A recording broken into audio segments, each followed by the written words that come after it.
কি ভাবছেন আমি কি ইউরোপ কান্ট্রিতে চলে আসছি? না গাইস, আমি আজকে যে রেস্টুরেন্টে চলে আসছি সেই রেস্টুরেন্টটা কিন্তু ইউরোপ কান্ট্রি রেস্টুরেন্টগুলোর মতোই একটা রেস্টুরেন্ট। এই রেস্টুরেন্টের নাম কজমো ক্যাফে। এই রেস্টুরেন্টটা এমন একটা রেস্টুরেন্ট যেখানে বাঙালির ছিটে ফুটাও নেই, একদম ওয়েস্টার্ন কান্ট্রির যে রেস্টুরেন্টগুলো থাকে সেম টু সেম। এই রেস্টুরেন্টটি এত বেশি লাক্সারিয়াস ভাবে ডেকোরেট করা হয়েছে, ইউরোপ কান্ট্রির সবচেয়ে ফেমাস ফটো দিয়ে এই রেস্টুরেন্টের বাইরে এবং ভিতরে ডেকোরেট করা হয়েছে। গাইস, আমি তো এই রেস্টুরেন্টে এসে ভুলেই গিয়েছিলাম আমি যে বাংলাদেশে আছি। আমার মনে হচ্ছিল আমি ইউরোপ কান্ট্রির কোনো একটা দেশে আছি। আপনাদের সুবিধার জন্য লোকেশনটি বলে দিচ্ছি, বসুন্ধরা রূপায়ণ শপিং স্কয়ার লিফটের 6 তলায়। এই রেস্টুরেন্টটা যেমন দেখতে ইউনিক, খাবারের দিক থেকেও কিন্তু ওয়েস্টার্ন কান্ট্রির খাবারগুলো পাওয়া যায়। ইউরোপিয়ান ফুডগুলোর মধ্যে স্পেন, ফ্রান্স, পর্তুগিজ, মেডিটেরিয়ান হলো তুরস্ক, সাইপ্রাস, গ্রিস, এসব কান্ট্রির খাবারও পাওয়া যায়। রেস্টুরেন্টটা দেখতে যেমন ইউনিক লাগতেছে, রেস্টুরেন্টের স্টাফদের বিহেভিয়ার দেখলে তো আপনি পুরো অবাক হয়ে যাবেন। রেস্টুরেন্ট তো ঘুরে ঘুরে দেখতেছি আর অনেক বেশি ছবি ভিডিও করে নিলাম। রেস্টুরেন্টটা যখন ঘুরে ঘুরে দেখতেছিলাম তখন একটা জিনিস চিন্তা করলাম, বাঙালির রেস্টুরেন্টের ছিটা ফুটাও নেই এখানে।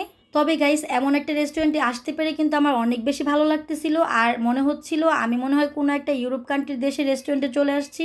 আমার তো রেস্টুরেন্টে এসে খুবই ভালো লাগতেছিল। রেস্টুরেন্টের ডেকোরেশনগুলোই আমি বারবার দেখতেছিলাম। ইউরোপের অনেক জনপ্রিয় পিকচার দিয়ে এই রেস্টুরেন্টের পুরো দেওয়ালগুলো এত সুন্দরভাবে ডেকোরেট করা হয়েছে, মনে হচ্ছে আমি অন্য কোথাও চলে আসছি। তবে এই রেস্টুরেন্টটার জনপ্রিয়তার কিন্তু আরো একটি কারণ আছে, কারণ এইখানে একদম অরিজিনাল কফি বিন পাওয়া যায়। এই রেস্টুরেন্টে কিন্তু আপনি অরিজিনাল কফি পেয়ে যাবেন বিভিন্ন ফ্লেভারের, আপনার সামনেই কিন্তু ভাইয়ারা মেক করে দিবে। আপনারা যারা ওয়েস্টার্ন ফুড খুঁজেন তারা কিন্তু অবশ্যই রেস্টুরেন্টে আসতে পারেন। এত সুন্দর একটা রেস্টুরেন্ট, আপনাদের দেখলে অবশ্যই ভালো লাগবে।